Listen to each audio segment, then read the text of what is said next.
cambiando un poco de tercio, como dicen los españoles, desde el inicio de su administración, en el caso del presidente Andrés Manuel López Obrador, se ha establecido una tensión, una relación muy tensa con España.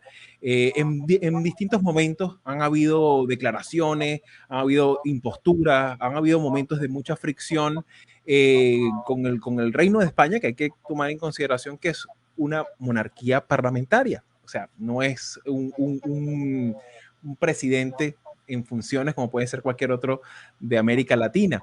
Y ciertamente aquí hay muchos elementos que están presentes y que me gustaría que escuchar tu apreciación como mexicano, Alberto.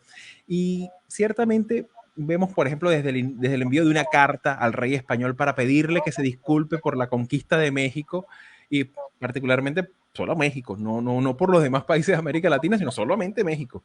Igualmente también reclamos de saqueos de las empresas españolas que hacen en México. Hace poco menos de una semana hubo en una de esas mañaneras tan soporíferas que son kilométricas, comentaba pues que pareciera que es necesario hacer como una suerte de suspensión diplomática, habrá que ver qué significa eso, ¿no? Pero reiteraba esa tendencia gubernamental de tener un planteamiento siempre crítico con respecto a España, y reclamos que hablan de saqueo, que hablan de relaciones desiguales, denuncias con el tema de la conquista de América, conquista y colonización de América, etcétera, ¿no? O sea, ¿qué podría estar funcionando allí, operando en la lógica política de Andrés Manuel López Obrador que motiven estos reclamos cada cierto tiempo, sobre todo al gobierno español?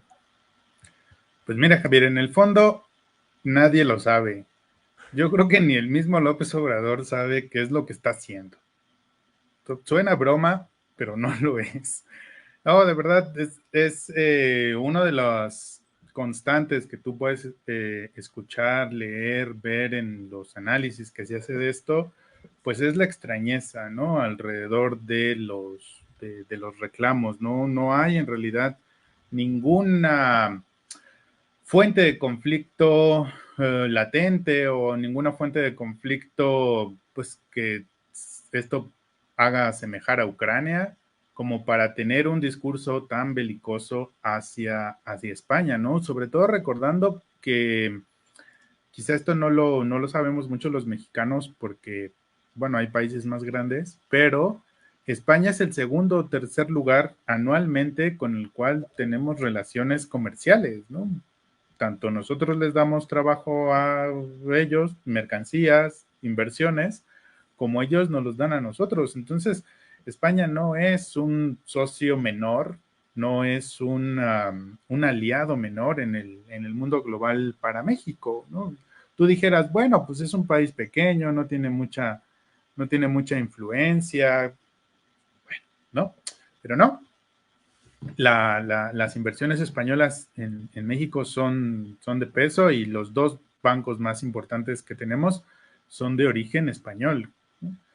Entonces, poniendo así las cosas, ¿no? Los lazos que nos unen culturalmente, sobre todo, también hay una gran tradición de lo que le llamamos el exilio español, ¿no? Inyectando a la cultura, al deporte, a la política en México desde el 38, me parece, 36, que llegaron con el gobierno Lázaro Cárdenas. Todos esos lazos se han mantenido, se han profundizado. Entonces, la verdad, o sea, de bote pronto la actitud tiene que ser una actitud de sorpresa de por qué está haciendo esto este señor, Sí, ¿no? yo me imagino Pedro Sánchez recibiendo, acusando ese castigo, es una patada en la espinilla, así como, bueno, pero esto es a razón de que me vino este golpe, ¿no? O sea, y claro, hay una cosa interesante aquí, yo también, por supuesto, conozco, tengo muchos amigos, colegas mexicanos, pues que de alguna manera participaron en el debate público de Twitter ese día, ¿no? Y sí, ciertamente me he ido a mirar, ¿no? O sea, España es el segundo socio comercial más importante después de Estados Unidos y aparte de eso que mantiene una relación de mucho dinamismo comercial, cultural, diplomático. de todo punto de vista, pues bueno, pues que somos hermanos, ¿no? Sí, sí, sí. Somos primos, ¿no? O sea, Fuimos por lo eh, menos. claro, y de alguna forma, pues por ejemplo, he ido a mirar y si hay algún tipo de comportamiento ilícito que esté o que opere a los márgenes del Estado de Derecho, de las pautas constitucionales, que siempre se escuchan acusaciones sobre Iberdrola, acusaciones a la propia... a las propias, sí, las empresas relacionadas sobre todo con el sector el sector energético, por ejemplo, el caso de Repsol, el caso de Abengoa, siempre hay como una alegación como el mismo presidente lo decía, de contubernio, ¿no? De algo ilícito, de algo que está oculto, de algo que le está extrayendo, o sea, una relación desigual en la que México siempre está perdiendo. Y uno dice, bueno, caray, López Obrador no llegó ayer al mediodía al gobierno, ya tiene un tiempo allí. Es la máxima magistratura digamos, del gobierno mexicano, debería ser la silla que más manda políticamente en México, porque no hay una solicitud concreta, formal, de investigación judicial que llegue a las últimas consecuencias y que ponga las pruebas sobre la mesa si hay algún tipo de acto que esté operando al margen del Estado de Derecho, al margen sí, por ejemplo, porque, ojo, esto no es que se le ocurrió nada más a Andrés Manuel López Obrador. Por ejemplo, está el caso, por ejemplo, de Chávez. Muchas veces decía, no, es que los gobiernos anteriores que venían aquí tenían a Venezuela como una gran mina extractiva del petróleo y se llevaban el petróleo, pero no aportaba ninguna prueba, ningún proceso judicial y, por supuesto, hay que considerar bueno, son empresas pues que viven de determinada actividad comercial. Obviamente está regulada por las leyes del país de donde están. Entonces, en ese sentido, llama mucho la atención que aparte lo incorpore y lo vincula al sector diplomático, ¿no? O sea, hable ya directamente como, o sea, genera mucha eh, preocupación, sobre todo porque uno dice, bueno, realmente cree López Obrador que el reino de España, el rey, la casa real de España, controla las decisiones empresariales de Iberdrola o controla las decisiones empresariales de un comerciante de paquetes turísticos que va a Cancún. O sea, es como que, hermano, ¿cómo piensas tú, no? O sea, qué idea tienes tú al respecto de cómo funciona el comercio internacional entre las naciones, no? Entonces, claro, es un poco ese tema porque también lo mismo es lo que hacía Chávez en su momento, ¿no? A mí particularmente me generó un déjà vu inmediato, ¿no? O sea, recuerdo un el Banco Santander tenía presencia en Venezuela y icónicamente el Banco de Venezuela era Banco de Venezuela Grupo Santander. Entonces, claro, uno de los bancos privados insignia de Venezuela, ¿cómo iba a ser posible que estuviese en manos del Grupo Santander? Y recuerdo, puedes verlo en YouTube y las personas que nos ven pues, están invitadas a ver esa triste historia en YouTube en la que sale un presidente de la República en cadena nacional, en vivo, hablando por teléfono con un presidente del banco, preguntando, mira, ¿cómo es eso que ustedes no les prestan dinero a los pobres? ¿Tú quieres que yo te expropie? Así, o sea, amenazándolo en vivo, ¿no? Tú quieres que yo te expropie y al final cumplió con eso, ¿no? Obviamente ahí comenzaron, digamos, las desbandadas de empresas de inversión privada, tanto directa como indirecta, a Venezuela, y el efecto lo estamos viviendo ahorita, ¿no? Y es un poco lo que comentabas, ¿no? O sea, como que a qué responde si él tiene, digamos, la conducción política también de las relaciones exteriores, ¿no? Las relaciones internacionales. ¿Cuál es el mensaje que puede estar mandando para el empresario? Hay que considerar que España no es nada más esas tres empresas. España tiene, y me lo he ido a mirar, tiene casi más de 6.500 empresas. Sí, sí, sí. O sea, no estamos hablando no sé, de un grupo de artesanos, Es lo de que un te digo. grupo de Nueva Zelanda. O sea, estamos Sí, hablando de sí. un país que tiene vínculos con España de larga data y de mucha diversificación, porque no tan solo están en el sector digamos, bancario, del sector energía, también están en otros sectores como el turismo, Sí. eh, en fin, o sea, es como llamativo, ¿no? Bueno, pues hay este principio que dice que la explicación más sencilla siempre es la más correcta. Y sí, yo creo que López Obrador sí cree que hay una cúpula que está todos los días preguntándose cómo nos vamos a joder a México. Sí, yo, no, de verdad, te lo juro. O sea, yo creo que él sí cree eso. Esa es la razón por la cual lo hace. De Claro, verdad, te lo juro. sin O sea, duda. sí, sí, sí piensa que hay, como él le llama, grupos de intereses creados destinados a saquear al país. Claro, Ahora, pero es ahí ¿por qué donde uno dice, piensa bueno, eso? pero si usted está tan claro, tiene tanta certeza sobre eso, caballero, coloque las pruebas sobre la mesa, ¿no? O sea, Ah, porque porque eso no le usted tampoco importa. le tiene fe al sistema judicial, digamos, mexicano. O sea, ¿qué es lo que puede estar ocurriendo allí, no? O sea, un poco lo que la lógica al que lo mira desde afuera, ¿no? Lo Sí, primero que a mí se me ocurre, ¿no? Bueno, pero ¿por qué este? no, y a los que lo miramos desde adentro también. Un día sí y el otro también nos estamos preguntando todo el tiempo cuándo va a presentar las pruebas de toda la corrupción que dice que él Claro, ha terminado. Pero claro, ¿por qué no las presenta? Pues porque no es lo que le importa, Javier. O sea, claro. los conflictos que López Obrador ha generado, tanto internos como externos, tienen un propósito y un solo propósito, que es presentarse como el líder que va a redimir al pueblo Claro, mexicano de todas las injusticias que hay, que hubo y que habrá. Y para presentarse como redentor, tú no necesitas tener pruebas. Tú lo que necesitas es apelar a, a un imaginario colectivo que hablábamos antes de entrar al aire, ¿no? En el cual hay un conjunto de enemigos de la gente. Y ese conjunto de enemigos empieza así por el primero y el peor de todos, que es Cristóbal Colón. Luego, Hernán sí. Cortés. Luego, el PRI. Y de ahí hasta Luego, Peña Nieto. el neoliberalismo, no, espérame, el neoliberalismo.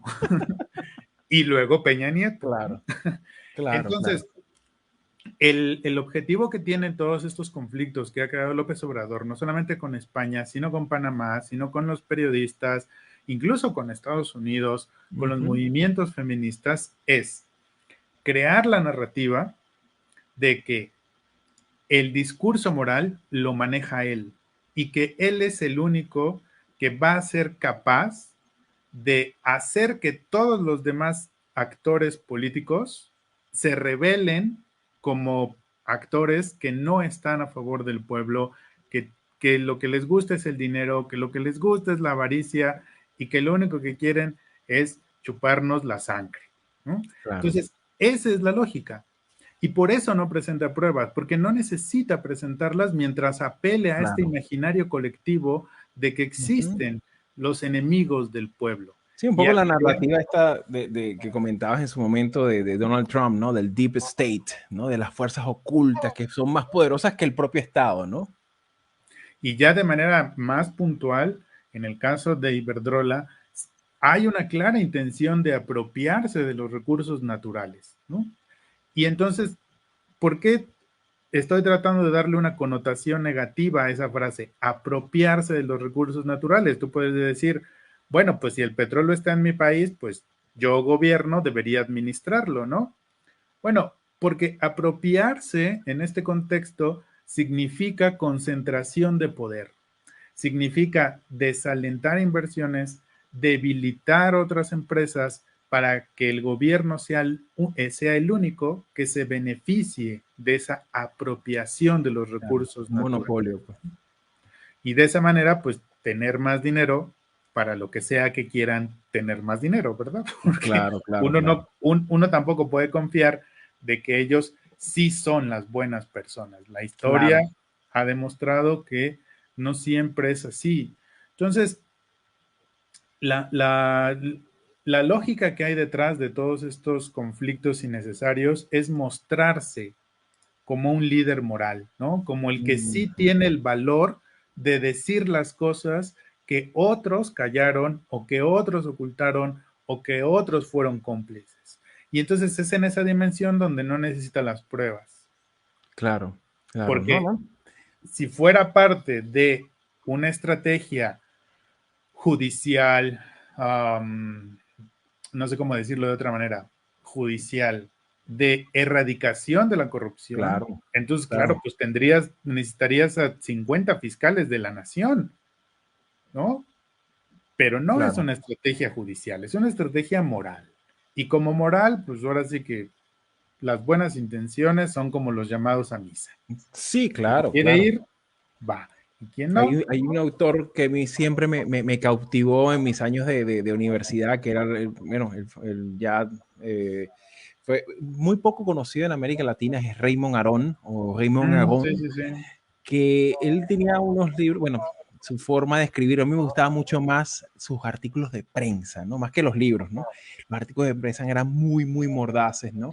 Y una de las cosas que él siempre decía era eso, ¿no? Que muchas veces a los gobiernos hay que evaluarlo no tanto por lo que prometen, sino por lo que terminan haciendo, ¿no? Claro, Y claro.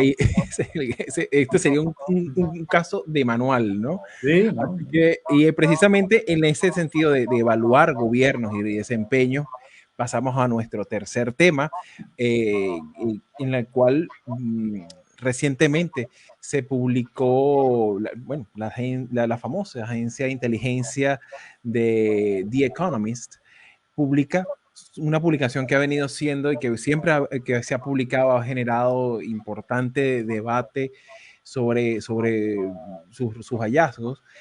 Publicó recientemente su estudio sobre la calidad de la democracia a nivel mundial. Este año, de forma coincidente con otros índices y agencias, la conclusión es que la calidad de la democracia sigue debilitándose a nivel mundial. Especialmente vemos unos retrocesos muy, muy, muy acuciantes a propósito del tema de la pandemia. Y hay datos, por ejemplo, menos de la mitad de la población mundial vive en algún tipo de democracia y solo el 6.4 reside en una democracia plena.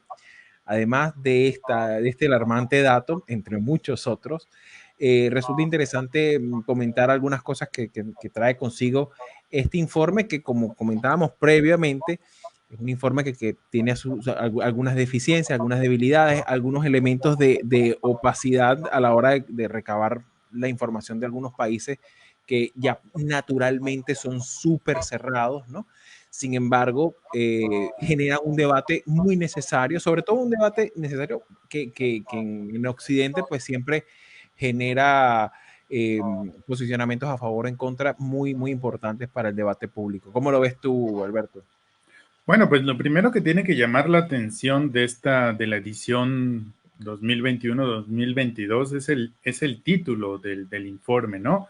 Además, digamos, del título formal que es Índice de Democracia, casi siempre viene acompañado de una especie como de subtítulo, ¿no? El año pasado fue en la salud y en la enfermedad, ah, teniendo esta idea de como de la pandemia y esta frase que se dicen, creo, en las bodas. Pero este año el informe se llama The China Challenge o algo así. Sí, sí, sí, sí. El reto chino, ¿no? Sí, Entonces, el reto chino, tal cual.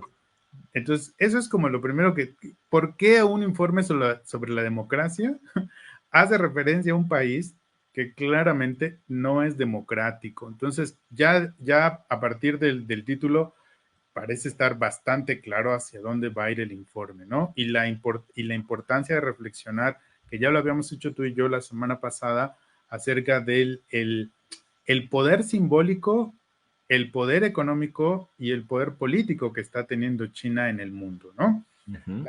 Y que haya países latinoamericanos como Ecuador, como Argentina, y por supuesto los países que están alrededor de China, que China sea su primera opción de negocios, abre la puerta para que China a su vez exija ciertas condiciones políticas para poder hacer esos negocios. Entonces, para decirlo como de una manera directa, clara, China es un atractivo para países democráticos de bajo rendimiento que no pueden garantizar ni libertades ni nivel de vida digno. Entonces van a tener que escoger entre nivel de vida digno y entre libertades. Y si quien les va a ayudar es un país que ya tomó la decisión de que, en teoría, o por lo que sabemos, lo más importante es el nivel de vida digno y no las libertades, entonces la tendencia que está viendo Economist y otras agencias es que se están consolidando cada vez más regímenes con erosión democrática, con tendencias al autoritarismo, que por prometer este nivel de vida alto, están dándole un menor valor e incluso hasta están limitando las libertades y los derechos. Y esa sería la segunda cosa que a mí me llama mucho la atención desde el informe del año pasado, ¿no? Sí hay que decir que The Economist es una empresa, agencia, lo que sea, Sí, sí, una empresa. bien liberal, o sea, pero ultraliberal casi, ¿no? Todo lo que le parezca que es intervención estatal, control de la libertad, límites a los derechos, está mal. Y eso me gusta, no tiene ningún reparo en manifestarlo de esa manera, ¿no? O sea, no es un, porque también tiene este semanario, ¿no? Entonces también es un medio de comunicación. No es un medio de comunicación que esconda sus credenciales, ¿no? Si te dice, si ve que en un país están retroceso las libertades civiles, por ejemplo, lo va a decir sin ninguna consideración. Entonces me llama mucho la atención cómo han puesto desde el año pasado en el centro del debate democrático qué es más importante para una democracia en tiempos de pandemia, las libertades individuales o la salud pública. Y uno podría decir, oiga, pues usted está bastante tonto si se hace esa pregunta, ¿no? Porque pues es más importante la vida que la libertad. Si no tienes vida, pues no vas a tener libertad, ¿verdad? Pero a mí lo que me resulta interesante de que lo pongan como esa dicotomía, como esa paradoja, es la idea de que puede ser que en las próximas pandemias, que en los próximos estados de emergencia, estemos ya tan acostumbrados a las restricciones que los gobiernos poco a poco vayan poniendo más restricciones a la libertad y a los derechos. Y ahí China es el ejemplo. China tiene una política de cero COVID, que quién sabe si les funciona o no, pero a partir de esa política de cero COVID, lo que hacen es decirle a la gente a qué hora puede salir, cuántos, de a cómo, cuándo sí, cuándo no. Y entonces, si China tiene esa política y es atractivo para los demás países, entonces hay una amenaza hacia las libertades y los derechos, sobre todo en países que además son la mayoría, en donde la democracia no está bien consolidada. Entonces, a mí esas son como las dos cosas que me llaman la atención de entrada, ¿no? ¿Tú cómo lo ves, Javier? Sí, claro, es algo muy preocupante, sobre todo porque también vemos en el caso de Hispanoamérica que han habido importantes retrocesos también, o sea, un poquito confirmando esa evaluación. Incluso hace un tiempo atrás le hice una entrevista a un referente mexicano, precisamente muy importante para la ciencia política, en el que indicaba que cuando era la época en que Samuel Huntington escribía su trabajo sobre las olas democráticas, pues, y cuando hablaba sobre América Latina, de los 20, 21 naciones que existía al sur del Río Grande, solamente había una que era una dictadura, que era el caso de Cuba. Uh -huh. En la actualidad ya pudiéramos estar, a finales de este año, pudiéramos estar hablando de 5 repúblicas que pudieran estar pasando por el umbral ya de una dictadura abiertamente, y que a tenor de estos informes vemos que hay un retroceso considerable, no tan solo en estas, sino en otras que ya estaban consolidadas como democracias, ¿no? Entonces, ese azul oscuro de democracia consolidada ya está pasando a un azul cada vez más celeste, ¿no? Y cada vez más clarito, y me resultaba como paradójico, ¿no? Esperemos que no sea el caso de la Honduras de Xiomara Castro, que bueno, esperemos que no sea el caso, pero ciertamente Honduras es un país que tiene una seguidilla de acontecimientos que hablan de un régimen casi fallido, ¿no? Un estado fallido. De igual manera, el caso de Nicaragua, el caso venezolano, pues por supuesto no hace más que empeorar. Y también un poco lo que ya hemos visto con Cuba. Hubo un estallido importantísimo a mediados del 2021, pero del cual no se sabe ya más nada. No, o sea, es impresionante la capacidad de control, incluso de las agencias internacionales, en que dejaron de publicar, dejaron de analizar, dejaron de transmitir y apagaron la isla. O sea, de alguna manera, pues esto habla un poco de esta consolidación también institucional del patrón. Y destaco aquí el episodio que hiciste recientemente en tu podcast, en el que se hablaba de esta diversificación de la caja de herramientas de los autoritarismos, ¿no? Y cómo los autoritarismos están ya haciéndose también más sofisticados, están diversificando, ya no nada más es la típica imagen de fuerzas represivas haciendo actos de terrorismo de Estado, ¿no? Sino que ya ahora hay un Estado que puede estarse supervisando, hay supervisando todas tus actividades cotidianas, puede estar suprimiendo tus libertades de asociación, libertades de movilidad. Vemos, por ejemplo, el tema de, digamos, los ataques sistemáticos a la libertad de prensa que hay alrededor del mundo, especialmente también ocurre en América Latina, de modo que son señales que hablan de que precisamente lo que decía, se hablaba en ese podcast, que valga la cuña, pues les recomiendo a los escuchas ir a escuchar, porque te permite ver la magnitud de que no estamos hablando de las prácticas convencionales, sino que también hay como una sofisticación de los mecanismos de control hegemónico del poder y también del ejercicio despótico de los mecanismos de represión y sobre todo y vigilancia a la ciudadanía. De modo que esto me parece que está muy bien señalado. Y, por ejemplo, recientemente algunos colegas míos venezolanos, cuando vean esto, sí, muchas veces le hacía también referencia a lo que ocurre también en Venezuela, ¿no? Que de alguna manera se ve como que, bueno, en vista de que no va a haber un mecanismo interno que permita salir institucionalmente de esta situación, de esta dictadura, bueno, habrá que ver cómo hacemos si a lo mejor el gobierno venezolano termina degenerando en un modelo así represivo, estilo Taiwán, o perdón, estilo Vietnam o estilo China. Entonces, claro, no se sabe realmente hacia dónde puede dirigirse y esa es un poco las dudas que siembra este informe. Bueno, seguro viste, ¿no? Que Maduro le dijo a Putin que yo te apoyo, hermano. ¿No? Sí, Sí, ya pues mira, es bien interesante. Todos los casos son interesantes, pero yo creo que el de Latinoamérica siempre va a ser un poquito más interesante al resto del mundo porque, por ejemplo, en el caso de la pandemia, también lo comentábamos antes de iniciar, pues está el caso de los camioneros en Canadá que se están sí, quejando de claro. las restricciones, en Nueva Zelanda también se quejan de las restricciones, ¿dónde fue? En Austria, en Holanda, creo, hace como 3 semanas también hubo muchas quejas de las restricciones. Y aquí en Latinoamérica eso no existe, aquí no nos quejamos de las restricciones. Uno podría pensar entonces que, bueno, pues es que lo están haciendo bien, están cuidando a la gente, pero no, o sea, es justo lo contrario. Claro, Es, y es curiosísimo, creo que acabas de dar en el clavo, porque precisamente uno incluso hasta ve hasta la prensa. La prensa siempre tiene el adjetivo de antivacunas ajá, para describir a estos grupos, a estos movimientos. Pero lo interesante es que cuando tú te vas a la fuente original, el tema de la vacuna es como que sí, el sí, sí. último, porque precisamente lo que ellos buscan es que que no sigan habiendo las restricciones al tránsito, que no existan las restricciones, no tantas restricciones porque ya no lo ameritan.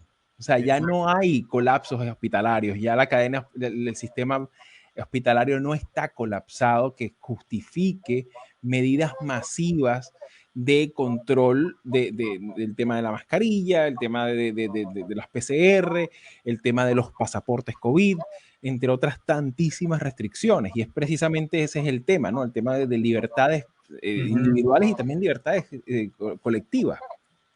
Sí, claro. Entonces ahí es donde The Economist ve el problema, ¿no? Que dices, Claro. bueno, si ya hay medidas para mitigar, ¿por qué insistes en medidas para controlar? Pero el caso de Latinoamérica, como te estaba diciendo, o sea, es justo al contrario. Sí, Acá el problema de la erosión democrática es porque ni medidas para mitigar, ni medidas para controlar. Entonces tenemos este manejo ineficaz de la pandemia, por decirlo menos, ¿no? Que claro. nos dejó a los latinoamericanos la responsabilidad de cuidarnos nosotros mismos. Y aquí la falta de información, la falta de una buena guía, la falta de un buen liderazgo que te dijera con claridad cuándo, cómo y dónde salir, ¿no? Hace que las personas, ¿no?, tengan esta sensación de que no están siendo protegidos, de que no están respondiendo sus gobiernos de manera eficaz, y ahí es donde comienza lo que, lo que The Economist llamaría pues la erosión democrática, ¿no? Estos regímenes en donde por acción impositiva o por omisión, por no hacer nada, pues de todos modos están cayendo en una espiral de que al final la decisión que tomen tiene que ser la correcta y uno como ciudadano pues tiene que encontrarse en la manera de solventar la crisis, de solventar el virus, de solventar las restricciones, ¿no? Entonces, es un fenómeno bien curioso, ¿no? Cómo se da en Latinoamérica el hecho de que no es el problema la restricción a la libertad, sino la falta de dirección para esa libertad. Yo siento, creo, pienso, no sé en qué nivel ponerlo, que los latinoamericanos lo que nos falta todavía es que tengamos esa dirección de qué sí podemos hacer y qué no podemos hacer de manera clara para poder cuidarnos, ¿no? Y es ahí en donde ha fracasado la democracia latinoamericana. No es casual que estos 2 años hayan sido de debacle democrática. No es casual, creo yo. Sí, sí, sin duda. Y que claro, también está el otro gran tema que, bueno, lo conversaba también hace muy poco con el profesor Leonardo Morlino, en el que de alguna manera examinaba como esta situación de crisis de la democracia pospandémica, ¿no? Es como la llamaba él. Y dentro de las características que él ofrecía, pues explicaba precisamente que hay, al haber, sobre todo en el caso latinoamericano, al haber también una descoordinación tan grotesca de ministerios de salud entre países, ¿no? Donde no hay control tampoco de protocolos sanitarios, ¿no? Donde la gente prácticamente se las tiene que arreglar con lo que pueda, ¿no? Eh, precisamente hay como esa expectativa también de que muy probablemente en este nuevo viraje a la izquierda que está dando la región en distintos países, muy probablemente también detrás de esta petición haya una expectativa de él lo llamaba como un nuevo momento keynesiano de Latinoamérica, un nuevo momento en el que la ciudadanía se eche en brazos de Papá Estado para ver si de alguna manera le permite preservar el resguardo de su salud, ¿no? Y sobre todo mantener el tema de los subsidios. Y claro, vemos que, ok, eso tiene mucha lógica, pero el tema es que nosotros no tenemos un Banco Central Europeo. No, Nosotros pues no. no tenemos unas reservas regionales, o sea, de dónde buscar préstamos, ¿no? Para poder arreglar nuestra red hospitalaria. Nosotros no tenemos subsidios para financiar a las pequeñas o medianas empresas que han tenido que cerrar negocios y echar a gente a la calle. O sea, nosotros no tenemos esos mecanismos ni previo ni durante la pandemia. De modo que es una situación, digamos, dura porque tampoco los nuevos liderazgos de este nuevo viraje le están hablando claro a la gente y decirle, señores, el Estado está con los bolsillos vacíos. No Es que, tenemos. ¿No? Entonces esa falta de claridad también obviamente empobrece la democracia en general, claro, ¿no? es que es lo que comentábamos hace rato. O sea, eso que ahora le llaman el nuevo viraje a la izquierda o lo que sea, que yo no estoy Claro. nada de acuerdo con eso, pero bueno, ¿quién soy yo, verdad? O sea, ¿de dónde van a sacar el dinero, Javier? ¿De Claro. dónde van a sacar el dinero para prometer todo lo que prometen? Aeropuertos, refinerías, trenes, pensión Claro, universal. programas sociales, derechos, ¿De bueno, dónde van a como sacar? hacía Correa, ¿no? En Ecuador, los derechos hasta de los árboles, ¿no? Entonces, claro, esa es la cosa, que son, como llaman, un brindis al sol, pero que uno entendería que en un momento, como hubo hace pocos años, pues que hubo un auge importante en las materias primas, ¿no? En las commodities, se presentaron precios de muchas materias primas muy elevados y bueno, eso dio flujo de caja, pero en la actualidad, con la debacle que ha caído entre 2020 y 2021, nosotros no tenemos capacidad para No. aguantar mucha, en términos reales, ¿no? Por eso es que a veces también resulta llamativo muchas veces esas alegorías que uno escucha, ¿no? El tema del cambio climático, de que vamos a cambiar el esquema productivo y vamos ahora a hacer una economía verde y eso cuesta dinero. O sea, tienes que, tienes que desarmar la estructura y el esquema de dependencia al carbón y construir otro alternativo. Eso no, ni la Unión Europea lo tiene ya claro. No. ¿Entiendes? Entonces ese es un poco el problema que enfrenta pues esta nueva forma también de hacer política en América Latina, ¿no? Claro, y ahí es donde el discurso de lo moral, pues es más fácil que el de las cuentas. Así es. Así que bueno, amigos, de verdad, muchísimas gracias por su compañía. ¿Y a ustedes qué les parece? ¿Qué comentan? Bueno, como decía Norma, dice que yo no soy experta en el tema, pero es que no hace falta que sean expertos. O sea, con muchísimo gusto todos tenemos la posibilidad de opinar, pues estamos hablando del espacio público, del espacio hispanoamericano y de la política en general. Así que cualquier pregunta, no hay pregunta mala, no hay pregunta inoportuna, ni tampoco debería haber ningún tópico que no podamos estar en, por lo menos en capacidad de dar alguna apreciación o dar algún aporte que pueda ser de utilidad para que la política precisamente tenga la posibilidad de que sea política para llevar. Así que bueno, puedes también dejarnos un comentario en este video si lo ves también en YouTube. Yo lo estaré colgando en los próximos días.